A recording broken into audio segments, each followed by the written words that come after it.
March 10th, 2008. Video tutorial for Visual Basic Programming Lesson 1. Alrighty, I'm going to be going ahead and teach you how to do some basic programming with Visual Studios 2005. This is .NET 2.0. I already have Visual Studios running right now. I got it running in Visual Basics. I'm going to go ahead and just create a new project. Make a test application. And just call it test app. Doop-de-doo, take a second.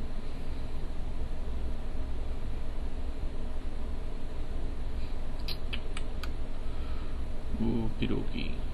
Anytime now. There it goes. Alright, this little tab always pops up. I like to close it because it gets in the damn way. Basically, this is your main Windows object. This is your main Windows form. This is a page that displays whenever you run the application. There's many different types of applications. You can make a Windows application, a console application, a class library, and a bunch of other stuff, even smart devices where they work on PDAs. In this case, we're just going to make a regular form, and we're going to teach you some basic commands and objects. Alright, over here on the side, whoa, it's pausing. I guess this recording is very power intensive. Come on, you piece of crap. Alright, here we go. Alright, here's a list of all the Windows objects we have that come standard with Windows.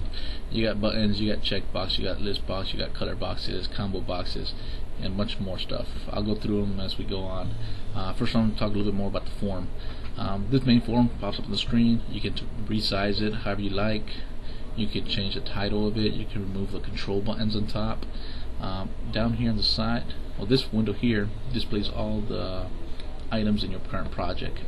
You can create folders in here and organize stuff a little bit better, like add a new folder, maybe like forms. You can add a form in there, so now the form's inside. We can create other folders like classes, modules, and stuff like that. The window right below that is your properties window. This properties window holds information about the current object you have selected. In this case, we have the Windows form, which is this page here, and here's all the properties that are associated with that form. Here's a default name, and it's also, oh yeah, this little thing here is a list of all the actual objects in your current project or current selected page. That way, in case you lose position of a text box or an image region or something, you can always go through here and find it by the name or its class. As you can see here, the forms is part of this the Windows systems.windows.forms.form. It's kind of odd. Alright, this is the name of the object. Right now I have it set up as form 1. I'm going to leave it the same and see what else we got on here. There's a bunch of other controls in here. Auto size. This is, I guess, resizes everything to the smallest object you have on your screen. So if you have a text box that's like real large, the screen will automatically resize to it. If you grab the edge and size it down, then the shape will size down with it. Back color, if you want to change the background, you can also add an image to the background. You can change your border types and styles. Cancel button. Basically, whenever you hit the escape button, you can tell it to trigger another button on your form. So you can actually create a close button, and whenever you hit the escape, it'll hit that button for you, and then you can perform whatever function you want. Alright. Control boxes. These are your control boxes. Double clicking or turning them to false, they're gone. There you go.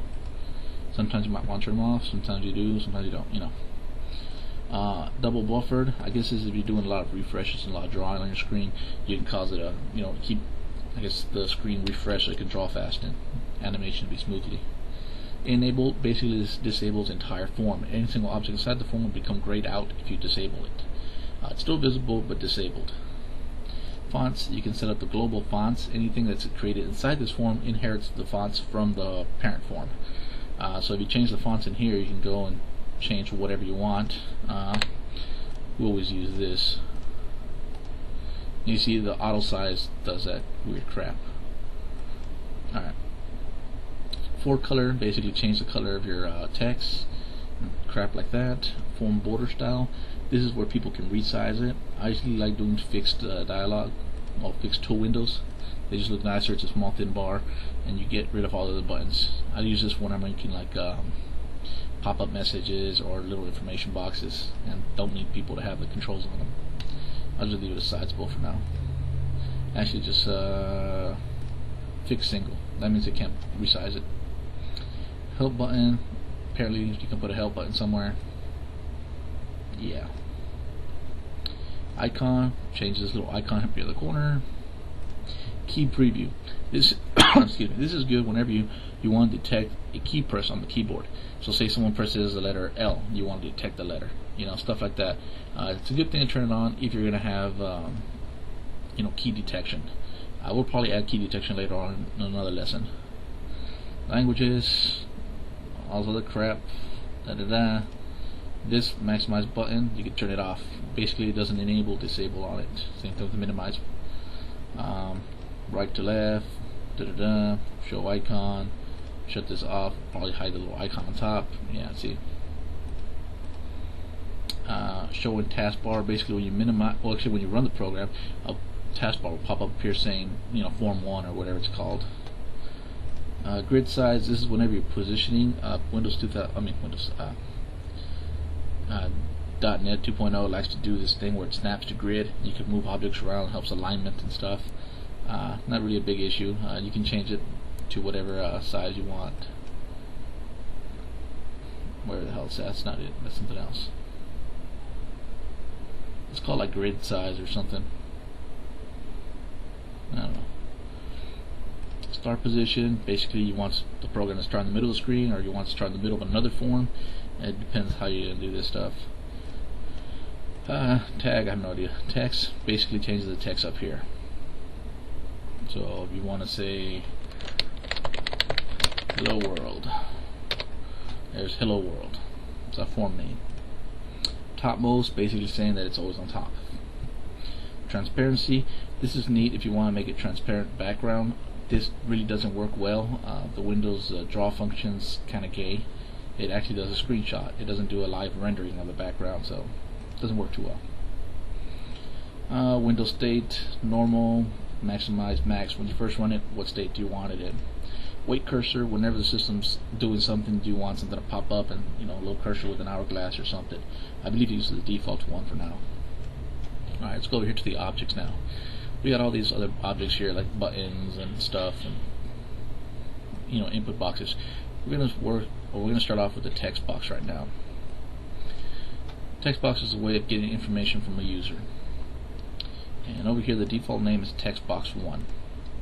We usually try to set something up to a naming convention so we always know what's what. We're gonna make a little application that takes in phone numbers. So we're gonna make a txt first name. Okay. Oops, nothing detected. Double click when I can't double click.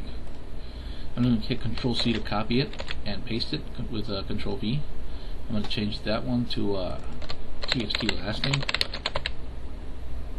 Okay, so we got first name, last name, and then we probably want Control V again to make another one. That's going to be our phone number.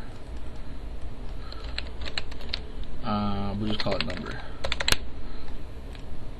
Okay, now we want to be able to identify what these are, so that way the user knows what the hell they're typing in. So we're going to use a label. The label automatically resizes because it has that damn auto size turned on. If you look down here, auto size is true. If you turn it off, it'll go to the full size what you put in. It's sometimes good, sometimes not. It doesn't matter sometimes. This is the name of the label. We don't care about labels because we're not going to reference back to them. We just want them to say information. So we're going to put in first name, and we're going to stick that there. Here's that alignment stuff. See, select it, Control C, Control V to paste. Type in last name, Control V again, and then phone number. Alright, there we go. Okay, and we're going to create a button now called Add. We're going to change the name inside it to add. Go up here, we're going to change the button name to BTN add. There we go. Now we need to add this to something. So we're probably going to add a list here so we can list all the phone numbers that we're adding. So let me get a list box out of the item window here. Let's see, list box. There you are, list box. Just add one in there. Just make it a little bit bigger. There we go. Alright, I'm going to go up here, change the list box name to like LST numbers. Or let's see, yeah, hell with it. LST numbers is fine. I'm going to fix up my window here. Actually, okay, we're going to add a remove button later, but let's go with the add. Alright, first of all, what we're going to do is we need a way to store this information. We need a structure of some type. So we're going to create a custom class that has the property's first name, last name, and phone number. Normally we can do a structure and just do it that way and just have those properties inside that structure, but I wanted to add a class so we can add some more intelligent functions to it later, like you know, dial number or something like that, you know. So what we're going to do is actually create a new class. I'm going to go into this folder here that we just created and do add class. Class, it's just going to choose an object from this window here. There it is, class. It's nothing but a regular VB form, a blank form. It's going to put in some text for you. I usually like doing my classes with CLS and then the class structure name. In this case, we're going to make it numbers. So notice it just creates public class, blah blah numbers. You can also copy this and add it to the original form and throw in the bottom, and then you would have a class. It's highlighted right now saying that you have two classes of the same name, but you know, that works the same as creating a new form. I just created a new form so we can separate everything. Okay, back to here. And we want to add 3 properties to this class. We're going to make it public. Basically, public variables can be shared within, well, can be accessed by other members. Okay, I have to go through with that later about, you know, what variables are. It's pretty much like a little crash course. Well, I guess since I'm here, I guess I can talk about variables. Alright, there's about 6 different types of variables. Let me see if I can go through them real quick. I'm just going to create something.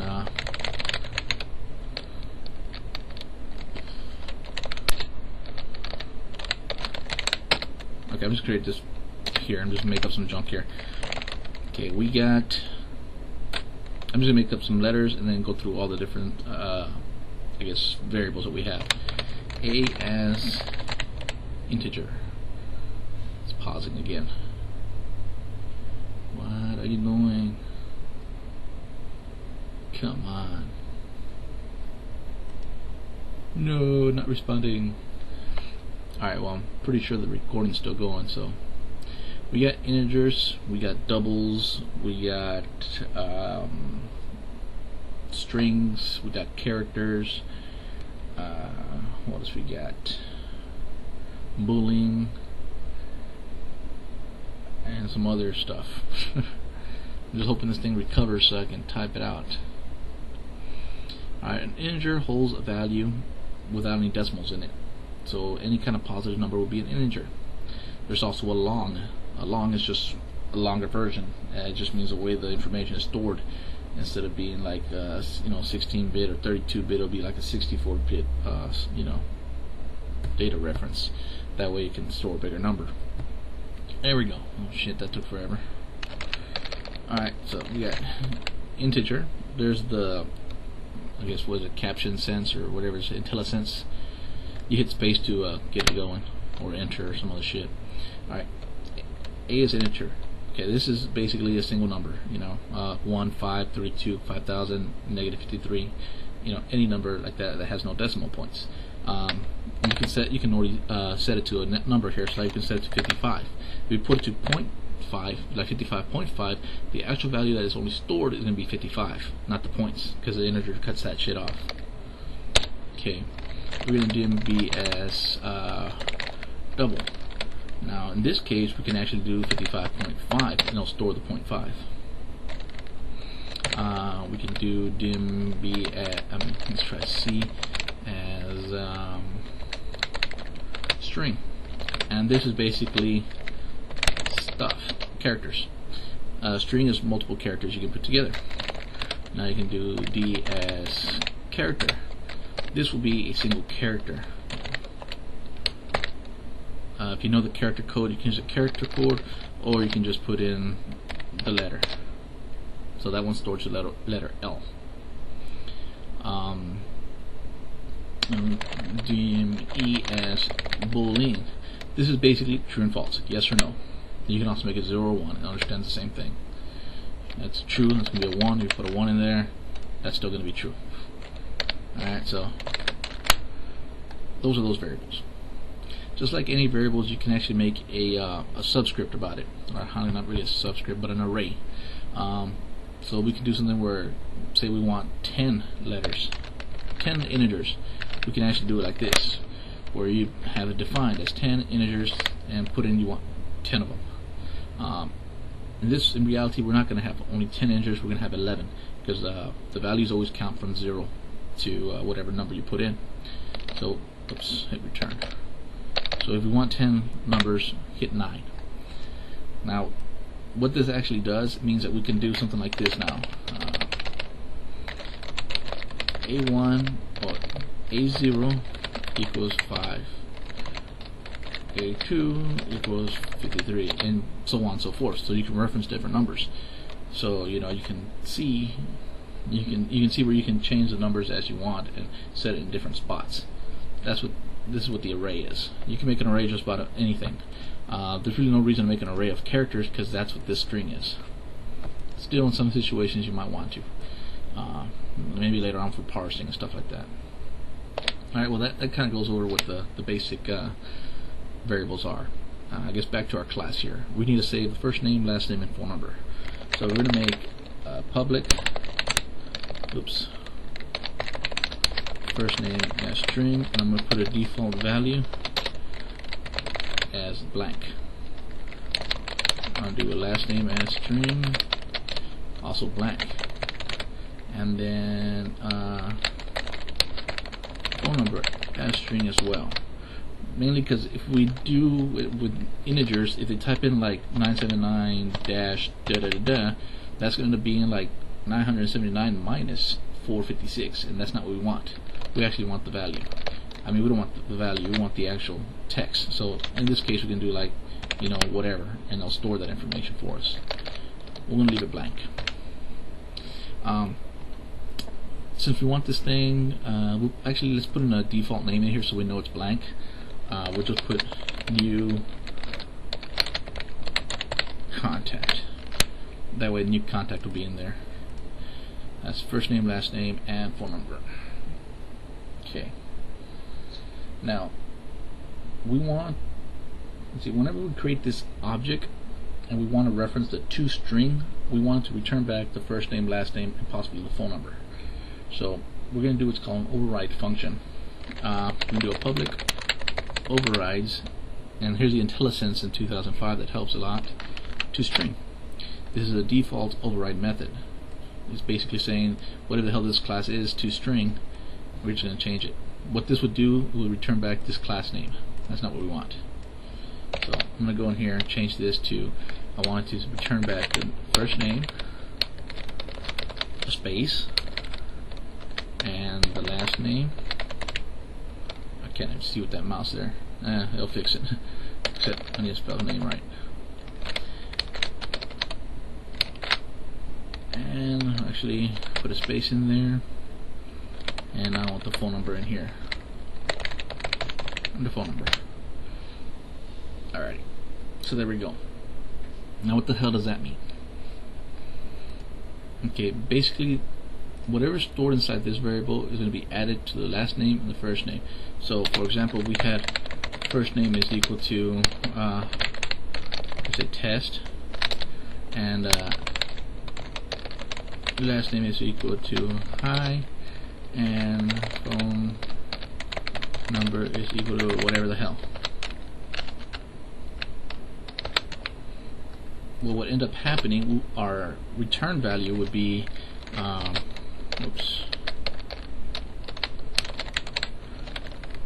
test hi 2323443. That's the information that we will get back. As you can see here, the first name is test. That's what's here. We added a space. There's a space.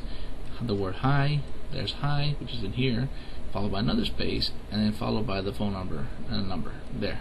So that's what that return does. But it returns back the information that's stored in this class. Alright, and that should be enough to do what we needed to do. Alright, back to our main form. Alright, this is going to be our list that we're going to store the names in as information. So let's create a new one. Add. We double clicked it and it brought up the function for us. We can go in there and type this stuff manually, but if you do the double click on the button, it does it for you, which is pretty nice. Basically, it just sets up the sender, which is the object that was clicked on, and then the type of event. This is a system event R, it's a default one, and then the handles tells you what is it attached to, and this is button.click. So we can change the event to something else. I'll explain more and more about the stuff as we go along. It's just there's a lot of things to cover. Alright, we just want to get the basics done here. Alright, what we're going to do now is create a new class, or create a new object of the class that we just created, which is CLS numbers. So in here, we're going to be like dim, we're going to call it, make it a temp variable for now, as new CLS numbers. Okay, so now if we type in temp dot, we'll get our variables. There's first name, last name, phone number, and there's a toString method there. So we want the first name to be equal to whatever the text box did, right? So the text box was txt first name, and we want the text inside of it, so we put dot text. There it is. Okay, and we do the same thing with all the other ones, like temp dot last name,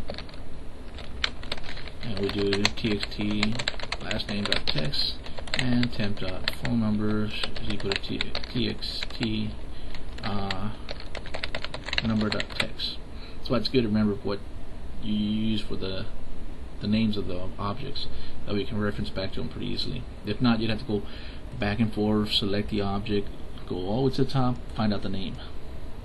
So, alright, so this information is going to be stored inside the temp object. Now what we want to add that temp object to the list. So we're going to add it to the list now.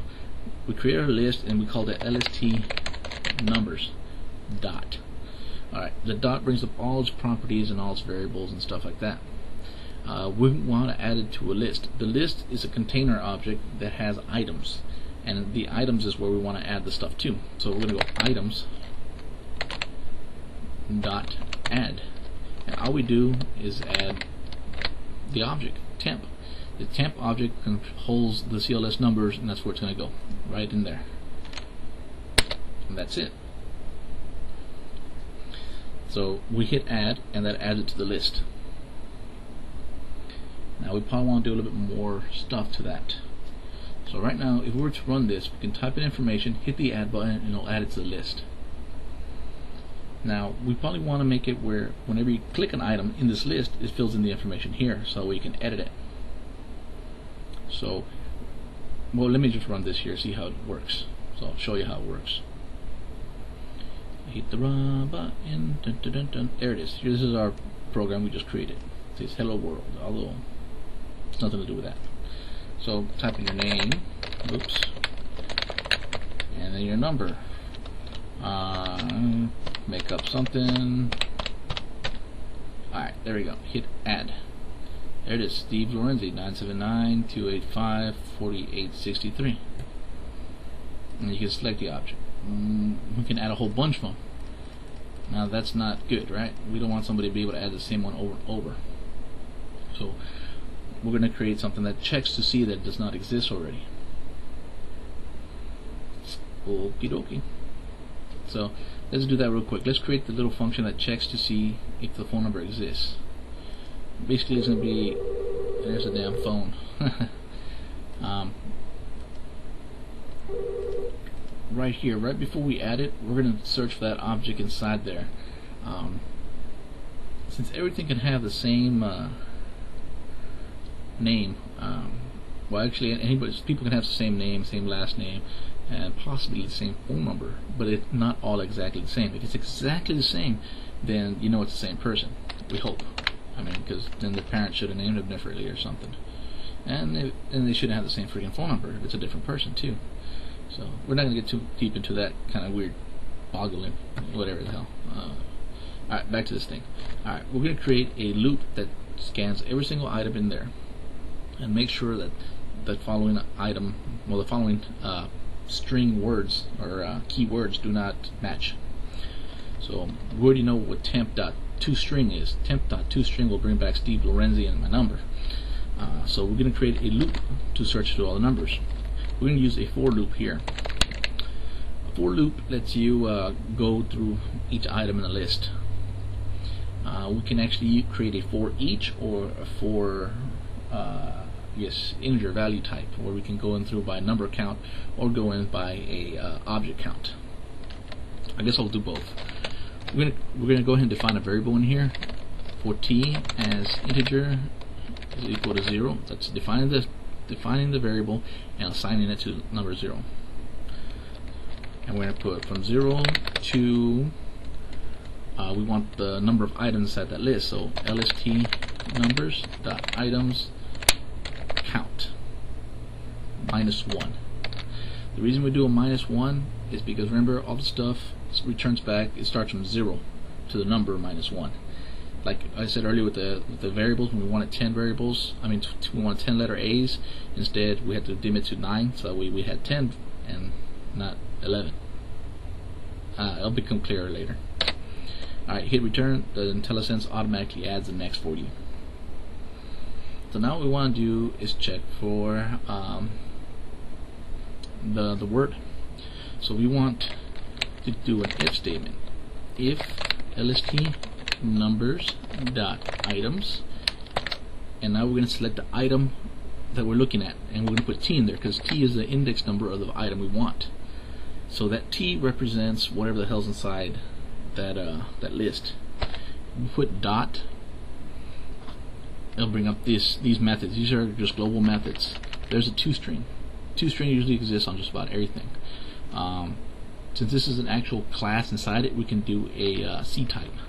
A C type basically takes whatever's inside a collection and then assigns it to a class structure, so that way you can look up certain variables inside it. Like in here, you can see we're missing our first name, last name, and our phone number. So if we wanted that information, we would do like C type, and we add the class now, and the class was numbers. So now C type that dot, and there's our information. And we want the toString method. If the toString method, if that text equals the temp dot toString, then this is where we're going to say we're going to open up a message box. MSG box. That's the command to bring up message box. And in here you can see it tells you what items you want in there. The message box you want to say is that contact already exists. That's all I wanted to say. And it's going to pop up an OK button, and you hit OK, and then it continues on. And now, since it already exists, we want to do the exit sub. That means get out of this little procedure and stop right there. So you can't make a copy of it. Alright, this is using the index with a variable for the index to find out this right here. Another way to do it is just different ways. Different methods have different ways, whatever. Alright, we're going to do a for each command this time. We're going to say for each, and then we say the object we want, which is CLS numbers, which that was our class. For each CLS in, actually for each temp in LST what is that thing? Numbers.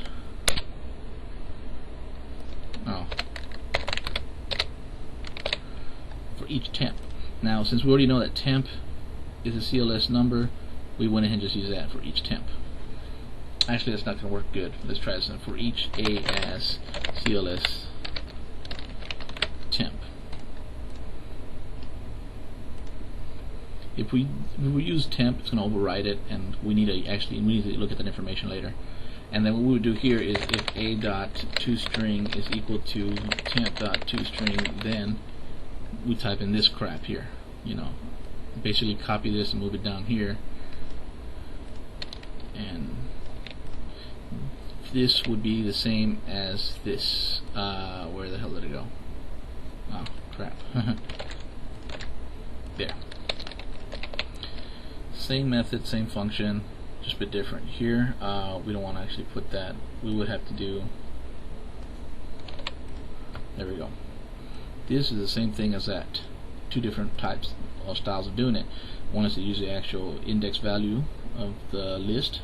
The other one is actually to use a class object inside it. Sometimes we might have a list that has different classes inside it, so we might not. This might not be usable. We'd have to end up getting like a class type, and then we have to C-type it to find out the right information, and it gets kind of complicated. But in this case, we know everything inside is going to be numbers, or the CLS numbers, so we have no problem. I like using the index because you can't really go wrong with that. And we've got the C-type here, so the C-type's doing that for us. The other one, it already sent it over. So, well, let me keep this in here. I'm just gonna comment this out for future. I guess look at reverse. I can't even talk anymore. All right, that's gonna keep us from adding another name to it. Now, another thing I was talking about is whenever you select a name, I wanted to populate these boxes with the information. So I'm going to double click on the actual list. It's going to come up to the selected index changed. Basically, whenever you select something, it highlights it and creates a selected index value. Whenever the selected index value changes, this event will be triggered. As you can see down here, here's the object and here's the event for it. Selected index changed. Now, we don't want anything to happen when the index changes to nothing, and nothing means -1. So what we're going to do is if lst numbers.selectedIndex equals -1, then exit sub. That means nothing's changed. No, it's gone back to nothing. Actually, we can tell it to, if nothing's selected, I want you to blank everything out.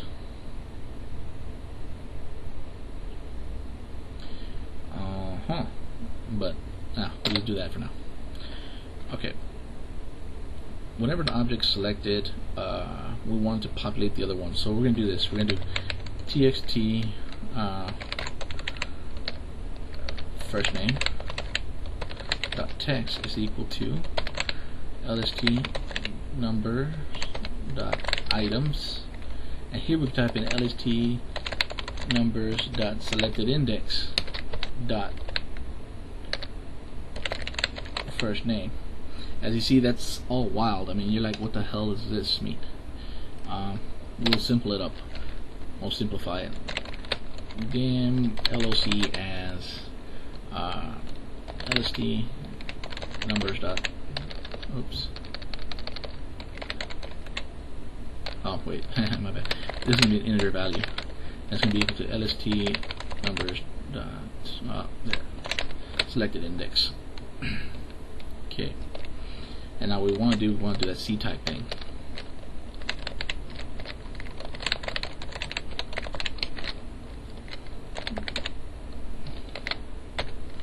And the type of class, it's a number class, and we want the first name. We're just going to copy this. It's the same damn thing we need for the other ones. And we just need to go in here and change this stuff. The class name, and then number. And in here, we're going to change this to the phone number, and we're changing that to the last name. There we go. Now that information will select it for us, and that's all we have to do there. Okay. Now I want to add an update button, so I'm just going to copy this button here, paste it, and change this here to btn update, and change the text to update.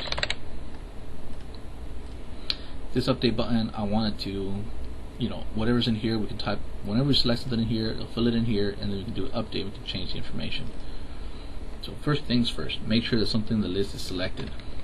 So we're going to do if lst numbers.selected index equals -1, which means nothing selected, then next hit sub, and that fixes that part. Now when we hit the update button, we want to refresh the list. So just like we did up here in the add, we're just going to copy this. Okay, and we're going to go ahead and grab this same thing here. We want to know the current selected index. So all we're doing here is grabbing the same index, so saying whatever the selected item index is, that's what we want. And what we're going to do now is do remove and replace. So we're going to do now, normally you can replace the information directly inside the list, but then the list drawing function does not actually cause the graphic to update. You have to manually tell it to redraw, and I've had some success with that, but most of the time it's a real pain in the butt. So I've learned it's easier just to destroy the object and then re-add the object back in the same place. So what we're going to do is this: lst numbers dot items dot remove at loc. Oh, then we got to tell it what we're removing. Oh no, not there. It is. Remove that. So whatever is in that index position, it's going to get rid of it. So which was selected in there was whatever list, whatever object had that information in there. I don't know, probably confusing people now. Okay, look. Temp is the new information. We're getting rid of the old one, and we're adding temp back in there. We're going to do lst numbers.items.insert the position, loc, and then the object, temp. Now one thing we want to change here, whenever you add an object, you want to select that same object. So same thing you want to do up here with the regular add. So let me add that to the add button. So after an object is added to it, you want to highlight it, so that way it's the current selected. So that way you can updates if you need to. So in here we're going to do, since this one added to the bottom of the list, we're just going to do lst numbers.selected index is equal to lst numbers.items.count -1 in that case. Down here we know the location of it, which is loc, so we would have to do lst numbers.selected index is equal to loc, and that's it. So we run this now.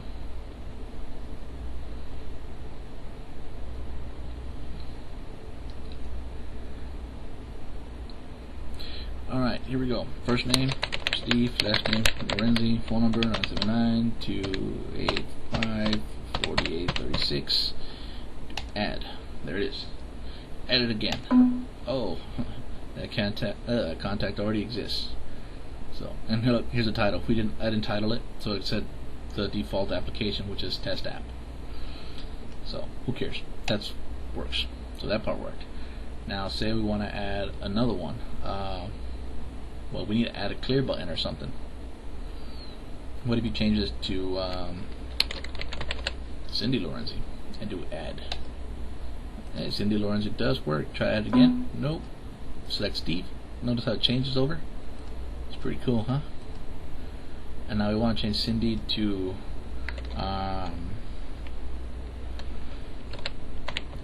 testes or something. Oh, my little sister will enjoy that, right? Sure. And do the update. Cindy testes. Now do add. Oh, that one already exists. What about Cindy Lorenzi? Add that. Yep, you can't add it because it doesn't exist in the list. Now we don't have a remove button here, so next one we want to do is add a remove button. And we want to add a clear button or a new button. Okay, this one we want to change it to delete. We can call it remove. Oops, I put class in here. BTN. I'm gonna try to speed up a little bit more because I'm running low on time here. It's already like 12:30 somehow. All right, delete the object. Alright, we want to delete the location of it, so we're going to grab the location, use that, and then we're going to delete the index of it. So lst numbers dot items dot remove at, and then the freaking thing hamana ha. Oh, sorry, my brain dead. Now, will this cause it to refresh as well? I don't know. Since this gets removed, the selected index turns to -1. We want to change something up here. Here, this is what happens. It exits subs whenever it does that. So what we're going to do, we're going to do something different here. We're going to create a clear text function. Clear text does not exist yet, so we're going to go ahead and create that real quick. Private sub clear text. What we want to do is txt first name dot text. We want to equal blank. Txt last name dot text. We want to be blank, and txt number dot text. We want to be blank. Okay. So when this equals -1, selects that and goes that, and then I want to exit. So, alright. Now we wanted to add a clear button in here. I'm just copying the button, and we'll just add it over here. And we'll call this one clear. We'll change the button name to BTN clear. Double click it. This is what we want. Now, simple. We already created the clear text, so what do we do? Just clear text activates it. Okie dokie. Dun da da dun.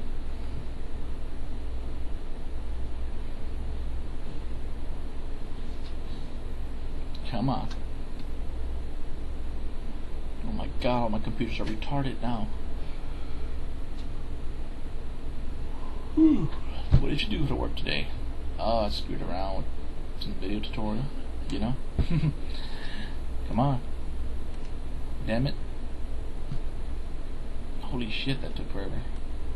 Alright, put in garbage, and number. Add. There it is. Add. Oh, you can't add it. Change it up. Update work. Change it up. Add. Change it up. Add. Want to get rid of you. That one's gone. Notice the index turns 0. It's all gone. Now what you probably want to do when you hit delete, you want to select the first item. That way you can start typing again. The clear button just clears the text. So if you have this guy selected, you hit clear, just clears it. If you do update, it updates. It's still blank.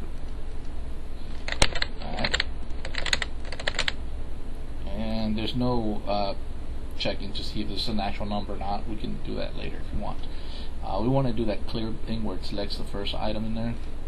So we'll do that right now. Clear text. After the clear text function, all the clear text, we want to go ahead and set the focus to the first text box. So txt first name dot focus.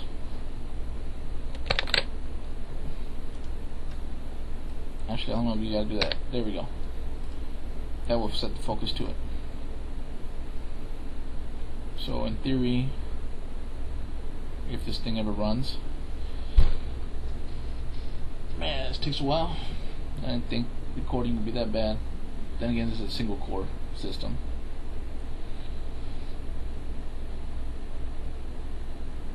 Come on, there we go. Okay, crap, more crap. Add, clear. You can start typing because it's in there. Tab, crap.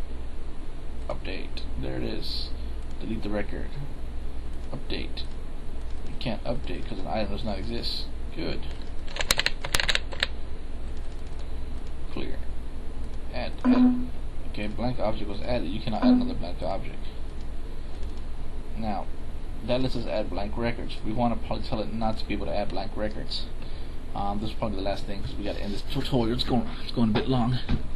And here's where we're checking we're checking this stuff, and we're just gonna add another if in there. We're gonna do this. Actually, we don't need it to be inside the for loop. This can be before it. We can do if temp.toString is equal to blank, then actually it's not gonna be blank because remember there's two spaces in there automatically. So we're going to toString dot trim. Trim gets rid of spaces that are leading, that do not touch anything. Equals blah blah blah. Then MSG box. This contact is blank. Alright, and we'll just put in a here's the stuff you can tell it. We'll make it exclamation mark, and here's a title, error. Oh yeah, and then we also wanted to tell it to exit. And now since we did that, we want to go ahead and fix this message box to have a little bit more information. We make it also exclamation box and tell it error. We don't have to explain why, we just there. You can add more information to it later. So let me just show you what that thing does real quick, and then we're going to end this tutorial. And next time I'll cover some more stuff. Yeah, some great teacher I am, huh? There we go. Add. Oh, this contact is blank. Ah. And what was the other one? Add again. Oh, and notice the name says error. And there we go. That does that, and that creates this little program for quick little phone contact stuff. Although we're not saving this to a file, next time we'll cover saving it to a file and bringing it back and all this happy horse. Alright, later.